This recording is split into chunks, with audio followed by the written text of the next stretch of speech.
रात्रि हुई, बैठक बैठा ली। हाँ, क्या किया जाए अब? तो वहां के जो प्रधान थे उन्होंने कहा, महाराज जितने आप बड़े बड़े बलवान सेनापति, सुभट, सेना सब मारी गई। अगर हम कह सकते हैं तो इतना कह सकते हैं कि अब आधी लगभग बची है सेना। माल्यवंत जी खड़े हुए और कहा, देखो अब भी मान जाओ।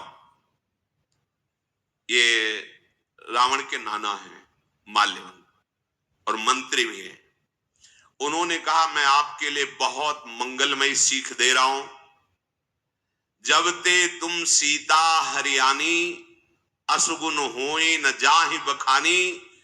वेद पुराण जासु जसु गायो, राम विमुख काहू न सुख पायो।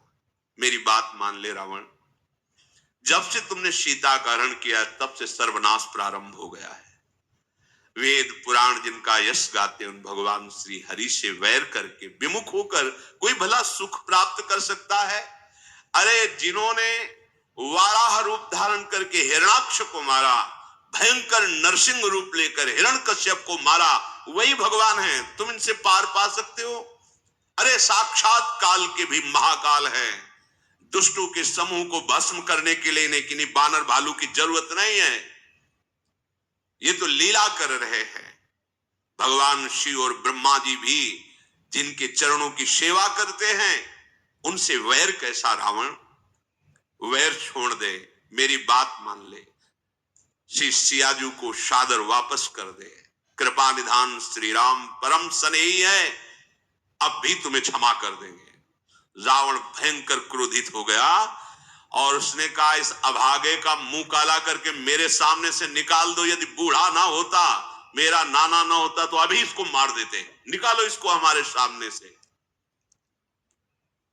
रावण की बात सुन करके माल्यवान ने कहा, अब समझ में आ गया कि अब कृपा निधान भगवान तेरी लीला समाप्त करना चाहते हैं, इसीलिए मेरी सच्ची सीख तुझे अच्छी नहीं समझ में आ रही। जब बुरी दशा नहीं होती है तो चाहे जितना समझाओ उसकी समझ में नहीं आएगा। रावण गाली देता हुआ भगाया माल्यवान को। मेघनाद ने कहा कि आप चिंता न करें, आपकी सारी सेना, सारे सुभट एक तरफ, मैं अकेला। आपकी आधी सेना मारी गई, कुछ नहीं। सुबह होने दीजिए, मैं जो कुछ कहना चाहता हूं उससे बहुत कुछ करके दिखाऊंगा, बस आप निश्चिंत हो जाइए। रावण को भरोसा आ गया, मेघनाद को गले लगाया और रात भर शिक्षा देता रहा, ऐसे ऐसे विजय प्राप्त करना, गोद में बैठाल कर। ये ही सवेरा हुआ, बानर भालुओं की हुंकार सुनाई दी चारों तरफ से। बानरों ने क्रोध करके किलकारियां मारी, नगर में कोलाहल मच गया। राक्षस लोग अस्त्र शस्त्र लेकर दौड़े और किले पर चढ़ गए। पर्वतों के करोड़ों शिखरों को लेकर, क्योंकि अनंत बंदर भालू ऐसे फेंक रहे लंका के ऊपर जैसे गोले फेंके जाते हैं, मानो वज्रपात हुआ हो। बड़े बड़े प्रलयकालीन जैसे राक्षस ऐसों को मार मार करके बानर भालू गिरा रहे। मेघनाद ने फिर देखा कि फिर वही विनाशकारी लीला इन बानरों की। बहुत क्रोध किया, बजाओ डंका, भी दिखाते इनको अपना बल। मेघनाद ने ललकारा कि इन बानर और भालुओं को भेजकर तुम कहां छुपे हो? अरे वो तपस्वी कहां हैं? राम लखन और वो अपने को बड़े वीर कहने वाले सुग्रीव, द्विविद, नल, नील, ये सब कहां हैं? इन छोटे मोटे बानरों से मैं युद्ध नहीं करना चाहता। और वो कहां है जो मेरे पिता का द्रोही भाई विभीषण है? कहां है? ललकारा।